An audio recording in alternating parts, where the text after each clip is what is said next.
Tariffs are coming. At least for the short term. It is a tool that the Trump administration is planning to use to balance their budget.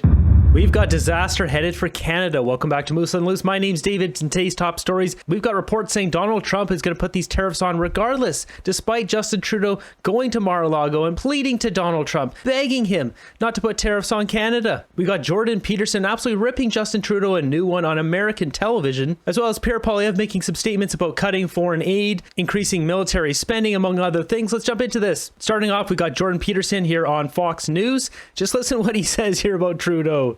We have Justin Trudeau, who came out and starting to realize, if you don't mind I do this, that there's a little problem with illegal immigration in his country, and it's overwhelming everything. Here's what he said to the Canadian people. Immigration. Let's talk about it. In the last 2 years, our population has grown really fast, like baby boom fast. And increasingly, bad actors like fake colleges and big chain corporations have been exploiting our immigration system for their own interests. So we're doing something major. We're reducing the numbers of immigrants that will come to Canada for the next 3 years. Why has he found this fortuitous for him to talk about immigration? Why is he changing his tone? Well, he's changing his tone because the policies that he put in place, which demolished the Canadian immigration system, threw the borders wide open, upending decades of effective immigration policy in Canada, have caused a catastrophic crisis in the country. And now you could see that he was blaming that on educational institutions and bad corporate actors. And that's exactly typical of him and his 14-year-old mentality. Everything that's gone wrong on the immigration front in Canada is 100% attributable to Justin Trudeau and his pack of demented minions. So now it's gone so badly in Canada that he has no choice but to reverse course. And then to see him flailing around to find someone to blame is exactly as pathetic as you'd expect from someone like him. It is similar that They both flew open the borders. They denied it was a problem, and now they can't deny it, and they're trying to save their trying to save their political fortunes.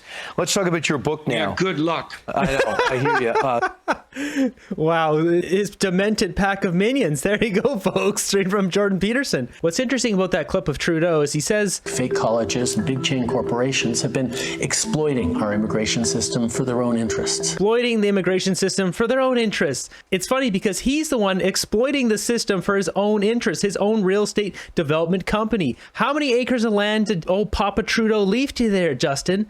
How many acres of land do you have in that company with your brother? We are sick and tired of the stench and corruption and moral decay emanating from Ottawa. The look of utter disgust on Jordan's face when he speaks about Trudeau is exactly how 80% of Canadians feel. Next up, we got this loser, Olivia Chow, the mayor of Toronto. She's talking about new subway cars, and as Harrison Faulkner here says, this video is not AI, and yes, this woman is actually the mayor of Toronto. Toronto, we are ordering 55 subway cars. Yippee! Yes, I am so excited.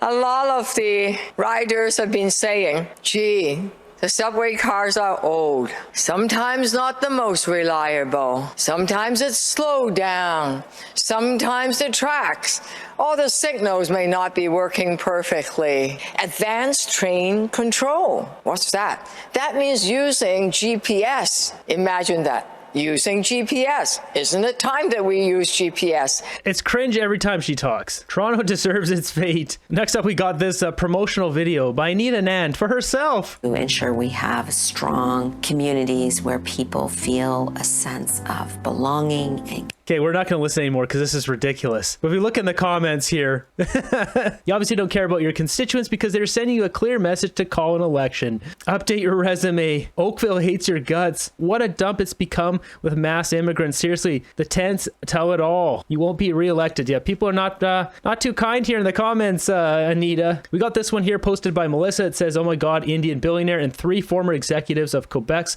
largest pension fund arrested in alleged scheme to pay $265 million in bribes to government officials in India. None are Canadian citizens or residents, according to the indictment.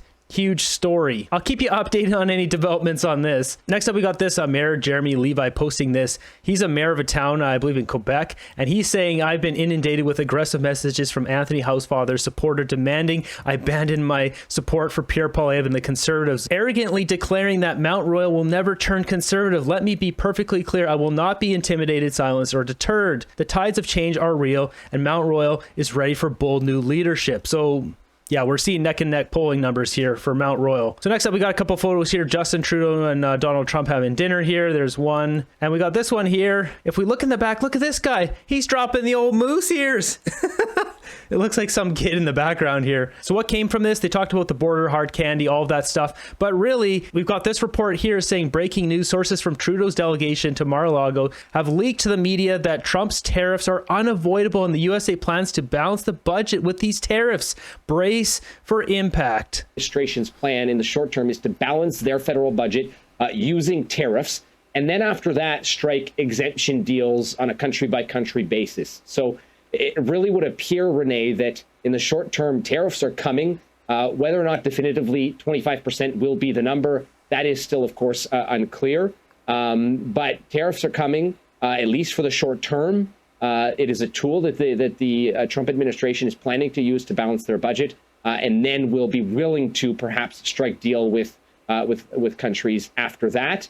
It would appear that the Canadian team, the government, is looking to position itself as well as possible, or as good as it can, to try and be able to strike those deals as soon as the Trump administration feels as though it's in a position to do so. So that's not sounding good for Canada here. This is $400 billion revenue tax hike for the U.S. government, probably the largest in history. These are lies to cover up the fact Trudeau doesn't plan on securing the border or stopping the hard candy fentanyl cartels from operating out of Canada. That's entirely possible too. Trudeau may have just gone in there like, "Ooh, Donald, ooh," and then nothing happened, and now they're just using this as a way to cover up his failures, massive failure. Not going to happen, all theater. Don't worry, Canadians, you're going to get $250 this spring. Go back to sleep. So unsuccessful negotiations at Mar-a-Lago. Surely a Canadian election has to be called soon. With that, we've got Pierre Poilievre standing here looking like a prime minister, talking like a prime minister. When can we get the guy on the job?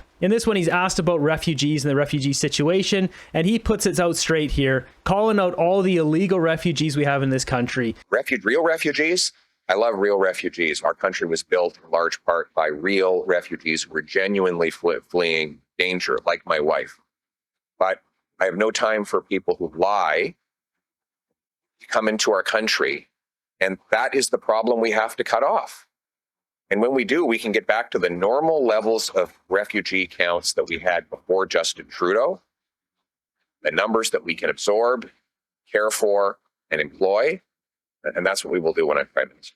The real problem we have here, we've got all these temporary students, and instead of going home, they then just claim to be refugees. When that's not the problem. They're going back to India. They're not going to be under threat. They're not going to be in distress. They're not at any risk. They just want to stay here. So they claim asylum status, become a refugee, then they get paid $80,000 a year. That sounds like a much better life to them than going back to India. Making $1 is a lot harder over there. And they figured this out. They share this. They abuse the system. It's really bad. Pierre Poilievre was asked about Justin Trudeau and going down to Mar-a-Lago and the negotiations. This is what he had to say. The question about the meeting, look, I just felt, well, while I'm a critic of Mr. Trudeau's, I did feel badly that he went in such a position of weakness. Normally, when a prime minister goes to the United States to meet a president, they're looking to make gains. What gains do we hear from Mr. Trudeau? None. He's just trying to limit losses. Did he come back saying we're going to get an exemption to Buy America, like Harper achieved from Bush? No, Buy America is still in place. Did he say we're going to get an end to the softwood lumber tariffs like Prime Minister Harper got from President Bush? No, not only are they still in place, Biden just doubled them. All Justin Trudeau offers is minimizing losses. This is the consequence of having a weak prime minister who's lost control of our borders, lost control of immigration, lost control of crime and drugs, and lost control of our economy. And Canadians are paying a dreadful price for everything that Justin Trudeau has broken. And we need a strong prime minister who has the brains and backbone to put Canada first and to fight for our workers and our security. Yeah, well said. We are all ready for you, Pierre, to take over. 100% we need Poilievre now. Harper was right. Trudeau was never ready. On a positive note, Mar-a-Lago's men's bathrooms are now fully stocked with tampons. Thanks, Justin. Mission accomplished. Next up, Poilievre is asked about foreign aid, about military spending. Just listen to this. Thank you, Jeremy from CTV News. Your party continues to lead public opinion polls. If you form government, how quickly would you meet NATO's defense spending target of 2%? That's a good question. First of all, let's all acknowledge that I will be inheriting a dumpster fire of a budget. The national debt has been doubled. The deficit is raging out of control. We know last year's deficit was at least 20% bigger than Trudeau claimed. The Prime Minister won't even tell us what this year's deficit is after having asked him all of those times. Our economic growth is collapsing. Per capita GDP dropped for 6 quarters in a row. I'm not saying this to dodge your question. I'm just telling you what the mess I'm going to be inheriting, because we have to fund our military out of the money that we have. What I have said so far is that I will be cutting foreign aid, but taking money away from dictators, terrorists, and global bureaucracies. I'll be cutting back office bureaucracy and ending the procurement boondoggles. We will put all of that extra savings into rebuilding our armed forces, expanding the reserves, and deepening our presence in the north to protect our part of North America and reassure our American allies that we are a solid security partner. That is going to be necessary, not just for our security, but for our economy. So I've mentioned it multiple times. I have an entire segment on my show called Far Off Ripoff, where I show Global Affairs Canada is wasting so much money. Melanie Joly, Ahmad Hussein, and Mary Ng, all three of those are the heads of that department, and they are wasting so much of our money, millions and millions of dollars. It should be pretty easy to just cut all that stuff and put it towards the military and the border and all that. This isn't a complicated thing. It's just Justin Trudeau doesn't care about us. He only cares about sending our money to other countries. And while we're here on this episode of Far Off Ripoff, let's set this to 100 results per page, and let's sort this by date. I just want to note here the earliest entries are 2002, and you can see here now there's 100 per page. There's only 18 pages. This first page has a couple from 2002 and really early. 3/4 of these entries are from Stephen Harper, and the rest of this page and all other 17 pages are Justin Trudeau. That's how much money Justin Trudeau, of our tax dollars, he's sending around the world. And this stuff here that Harper did, it's the typical foreign aid kind of stuff. So let's go to page 5 here. Let's just pick something random. $5 million spent on the project's goals to enhance inclusive democratic processes and advancement of women's rights and at-risk populations such as minorities and transgender communities in Pakistan. Are you kidding me? Let's do another one. A small one, $75,000. Probably one of the smallest ones I've seen on here. This project aims to support the delivery of multilateral workshops, exercises, and planning meetings of a global initiative to combat nuclear T-word events. Now, you might be thinking that's a good thing to be doing at home, except you can see where it's done here. They're spending this money around the world. What? Let's go over to page 6. Let's see what we got here. $7 million. The project targets coastal communities in Cpac in Guinea-Bissau and Trasto Islands in the Republic of Guinea, Nimu National Park in Gambia. What is this? And Marine Protected Area in Senegal. The initiative aims to improve economic, social, and environmental development of these communities in a sustainable way, as well as living, working, health conditions of its residents. Are you kidding me? Every single time, this is vile. We got people sleeping in our streets, and you're making lives better of other people around the world. I know they need help, but we can't be using our dollars, especially when taxpayers are paying into this and then they don't even get the help. Like, I don't even know where this one is. Cpac in Guinea-Bissau. This is Western Africa. That's right. Justin Trudeau sending our money over here. Right there. This was Trudeau sending our money.